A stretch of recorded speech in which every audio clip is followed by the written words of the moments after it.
So I found this NBA starter jacket on eBay, and I was wondering if I wear the jacket, does it make me look more official or not? I have no idea. Anyway, let's get to the video. It's one of the best dunk contests of not just the 2010s, but in contest history overall. It has one of the strongest fields, solid unique dunks, and a great overall atmosphere. But I feel like this contest is often overshadowed by the contests that came both before and after it, for good and for bad. Yes, we always talk about 2016, and I think we should give it a rest. I'm even talking to myself on this one. I made a 2016 dunk contest video, well, kind of, a couple of months ago. But today I want to talk about a pivotal dunk contest for many people's careers in the contest alone. I want to take a deep dive into the dunk contest that was 2011. We're at the Staples Center in Los Angeles to watch a great contest crew of DeMar DeRozan, Serge Ibaka, JaVale McGee, and Blake Griffin. First up is DeMar DeRozan, who is from Compton, California, and grew up a Lakers fan. DeMar is one of the best dunkers in the league already in just his second year, and fans of his mixtapes have known that even earlier. So while he wasn't the clear-cut favorite out of the field, people wouldn't be surprised if he would go on to win this contest. Before the first dunk, we get an interview from his dunk coach, Daryl Dawkins, also known as Chocolate Thunder among many nicknames. Dawkins was one of the best dunkers in the 70s and 80s. Back then, he would shatter backboards on the regular. Dawkins says that no one expects a lot from them today, but they're ready. Nobody expects us to do a whole lot, but we just may be able to rattle somebody's balls.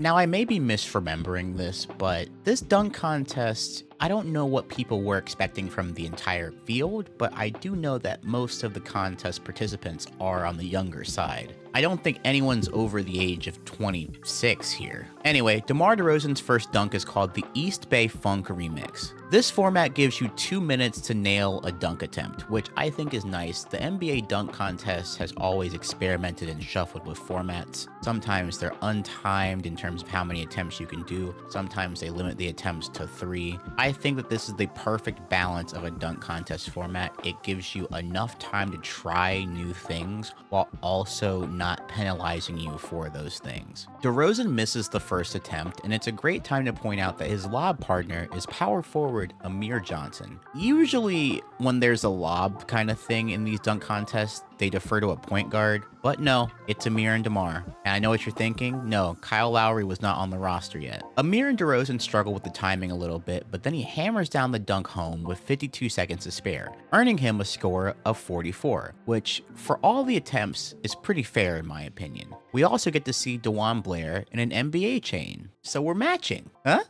You get to see it in full while the broadcast talks about how bright the Raptors' future is. Toronto's on the upswing. It might not look like it in the win column, but they have some young talent. They do. And they got DeMar DeRozan. And they got some cap space. Brian Colangelo's done a good job. They got some cap space. And while they were right, they did win a championship, they did the wrong formula to get there, and there's no way that they would have been able to guess the right formula, to be fair. Next up is Serge Ibaka, who puts out a tribute to NBA Africa. Ibaka also won the Spanish League dunk contest in 2008, and he's doing this dunk contest on a recovered twisted ankle, apparently. Serge does a run up from the other side of the court, which means only one thing. He's gonna try a free throw line dunk. He nails the free throw line dunk in one try. Now, I wanna back up here for a second, and I wanna talk about the big man dunk tax. The big man dunk tax, or BMTD as I like to call it, is often applied to a taller person because their dunk doesn't seem as impressive when they're tall. The example here being that Serge Ibaka did the famous free throw line dunk that Michael Jordan made popular. The only thing is that Ibaka is 5 inches taller than Michael Jordan, making this seem not as impressive as that one, even though Serge's foot is entirely behind the line. And the broadcast makes sure that they say how impressive this dunk is. Oh, that's longer than Dr. J didn't even do that. Oh, wow. Nor Michael Jordan. That is right behind the free throw line. I think they were on the line or beyond it when Dr. J and Michael did it. In spite of that, the judges decide to give Serge a 45. 45 points, though.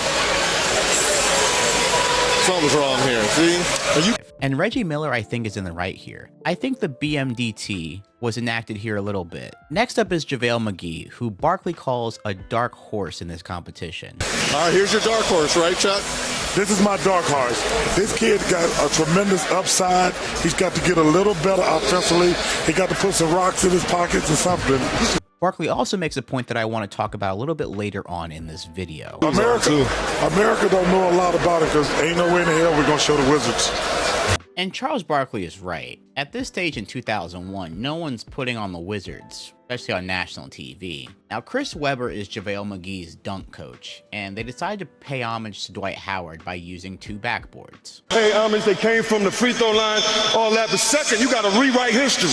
And we want Mr. Howard because he pulled out 2 backboards. And then they bring out a second backboard. In the 2009 dunk contest, Dwight Howard brought out 2 backboards and only dunked on 1. And when I say only dunked on 1, I mean that he raised it 12 feet and then dunked it for an easy 50, which is a perfect score. But JaVale McGee isn't doing that. He instead comes out with 2 basketballs. He's about to attempt some, what I think is never before seen level stuff in this contest. Even though he botches the first 3 attempts, which is a lob off 1 backboard and finishing that ball on the other side of the backboard, he keeps missing, but the crowd is still on their feet. And with 18 seconds left, he finally nails the attempt. And even though it took him a while to do it, he still gets a perfect 50 for this dunk. And if you ask me, that's totally fair because he just did something that I don't think anyone in the arena can do, even Dwight Howard, because Dwight Howard has the height for sure. I do not think that Dwight Howard has the necessary wingspan that JaVale McGee has. Anyway, last up is the Los Angeles Clippers, their own Blake Griffin, who is currently second in dunks in the league behind Dwight Howard, and an absolute fan favorite as a redshirt rookie. Blake starts off with a first attempt that gets the fans off their feet immediately. Look at that man's,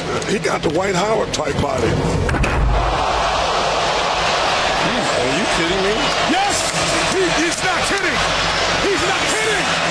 And that's what I miss about this format of the dunk contest, where yes, you have 2 minutes. You know that they're going to do multiple attempts and really try to get this first dunk, like their primary dunk in, and they're only going to switch to a backup dunk when time is of the essence, where I feel like in newer formats, they pivot to plan B a little bit too fast, which is not really the point of my favorite dunk contest. He lands it in 20 seconds and also nails a 50. Oh wait, actually it's a 49. It's a 49. A delayed 360 is great, and I love that for Blake Griffin. It's one of my favorite dunks that he's ever done. I totally agree with the 49 part, the more I think about it. We come back from commercial break to see Cheryl Miller talking to Shaq, who says this about the current dunk contest competition. Think about that first round.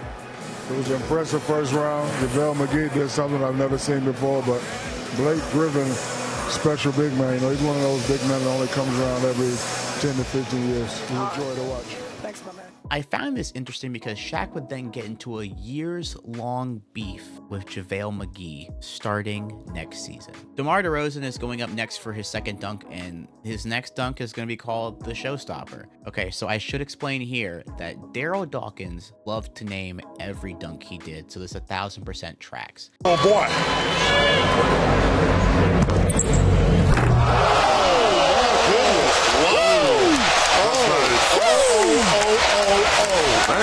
DeRozan's dunk here gets a 50, which gives him a 94 total. And after round 1, only the top 2 advance, which is super important. A 94 in a lot of dunk contests would be good enough to advance to the final. Serge Ibaka is up next, and he brings out a kid that lost a toy that gets stuck in the hoop. Oh, something? What's wrong? Oh no, my toy's stuck in the hoop! I don't know. All right, let's ask the man. Serge does something unique here. He does something unique here. I gotta give him credit for doing this unique idea. However, he misses the dunk on the first try. So now they have to spend a lot of time putting the toy back on the hoop, which story-wise doesn't make sense because he already got the toy down, right? So he already got the toy down, but he missed the dunk. So now they have to put the toy back up on the rim. There's Gerald Green. You are. Oh, he caught it.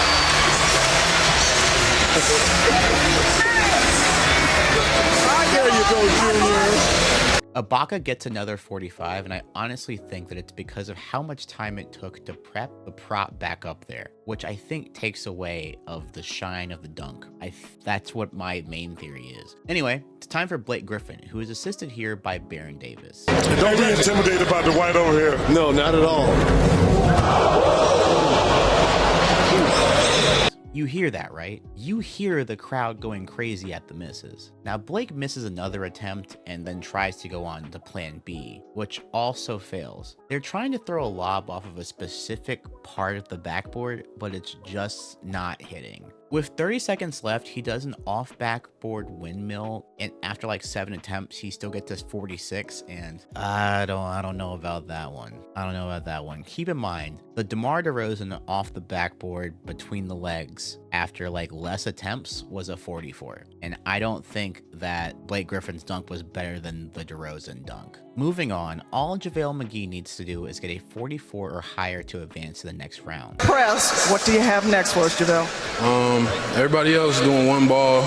I did 2 ball. Whoa. So why not 3 balls? Are you kidding me? Balls. McGee makes an interesting announcement. You heard that right. JaVale McGee is about to dunk 3 basketballs. JaVale is accompanied by his mom, Pam McGee, who is a former WNBA player and a former 2-time national champion at USC. All right, JaVale, what do you got for us? Well, he fails the first 4 attempts, but thanks to John Wall.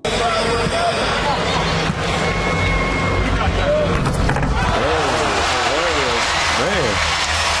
He's doing some impressive stuff. You know, every dunk has been impressive. He gets this. This is an obvious 50 in my opinion, but I think with the attempts, he does get a penalty, so he ends up with a 49, which, fine. JaVale McGee, strong first round, 99. So now we have Blake Griffin and JaVale McGee in the final 2, which I'm not mad at this point, but I do understand if DeMar DeRozan and Serge Ibaka kind of feel slighted at their performance. I think that Serge Ibaka should have had a higher score for the free throw line, and I think that the big man dunk tax struck again. For the second round of the slam dunk contest, we have a format change mid-event. Instead of the judges actually judging the event, we're going to have a final winner by way of fan vote. Now, this isn't the first time that the dunk contest has done a fan vote, but it is one of the last. I never was a fan of the fan vote. I liked that the dunk contest was put in the hands of the judges, because then that's the best way of the judging being consistent, because switching up a judging format mid contest always is just like, oh, now it's gonna be whatever. We have a short interview between the two that has them sharing humble pleasantries, and JaVale talks about the big man tax a little bit. JaVale, you're a 7-footer. How much does that put you at a disadvantage as far as in a dunk contest like this? It definitely puts you at a disadvantage because it's a little man's game, and when big men do it, it looks too easy. But as long as I'm really creative, I feel like it'll come out looking nice. For the first dunk of the final round, Blake Griffin does an off the backboard honey dip dunk on the first try, which is an easy 50 in my opinion. I have no problems with this dunk. It's one of the most creative dunks that Blake Griffin has ever done, and I think that it's the best dunk he did in this contest. But a thing that I'm noticing is that Kenny Smith, who is Blake Griffin's dunk coach, is talking an awful lot during this broadcast. Like, we're seeing the dunks, but we're also hearing Kenny Smith hyping him up as he keeps talking during the judging process. Keep in mind, he does work for TNT here. He's permanently mic'd up. We saw Vince Carter put his elbow in the rim. Wow. But not off a lob. That's but not impressive. off of a lob. That's right. The one thing that we trying to say is, And this wouldn't stand out to me if this wasn't a fan vote.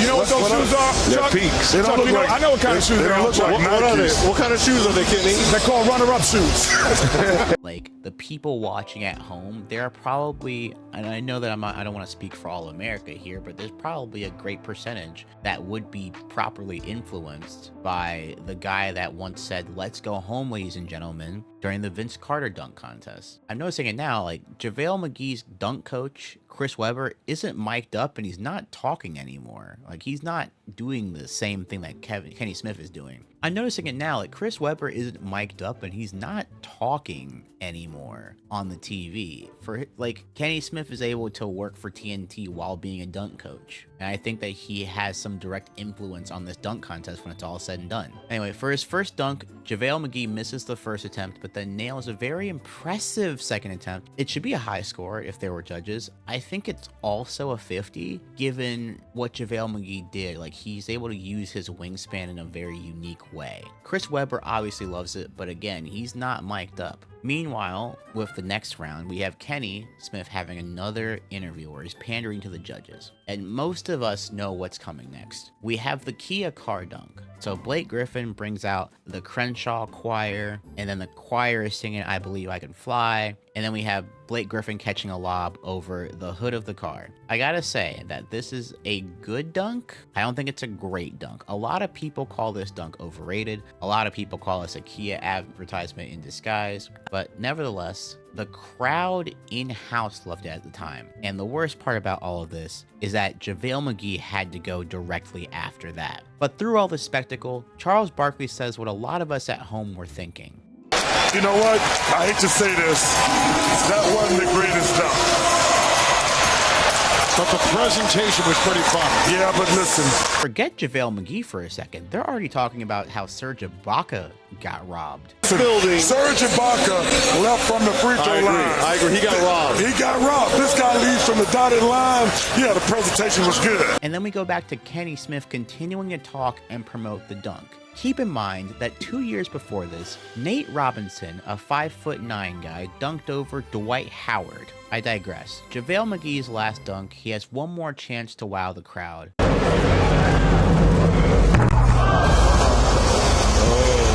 won't hurt him is because it was a weak dunk.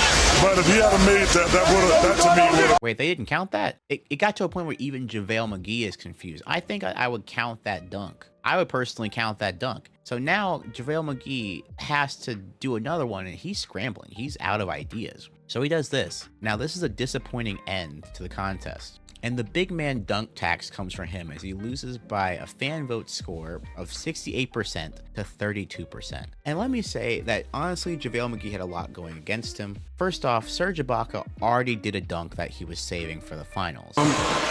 Definitely had a different finals dunk, but Serge, he did this dunk I was gonna do, so it really messed me up. But I still came out there hard, and I felt like me, Blake, Serge, and DeMar, we put on the show. All right, and Blake. JaVale was going up against Blake Griffin, who was representing the home team at the All-Star game. Like, I know it's the Clippers, but still. And like Charles Barkley also said earlier, no one has probably seen the Wizards play basketball all season, so he was definitely not as popular as Blake going into this. On top of the fact that Kenny Smith literally would not shut up about the dunks in the final round. Do I think that Blake would have still won if there were judges? Yes, but I think that they would have been directly influenced by the crowd and not the actual car dunk being great. Also, I do want to say here is that Blake Griffin kind of seemed immune to the big man dunk tax. Like, he is a power forward, but I think that the big man dunk tax goes to like people even taller than him. Like, I feel like once you get past like 6'11" into the 7 feet and up, then the tax really starts to hit exponentially. But overall, the 2011 dunk contest was a really strong showing from all 4 contestants, and it was definitely better than that shit show from 2010. And we're gonna talk about that in a later video. Until next time, y'all. Thank you guys for liking, subscribing, commenting, and interacting with these videos. I love you guys. I appreciate everything that you guys have done for me. I'll see you guys next time. Bye-bye!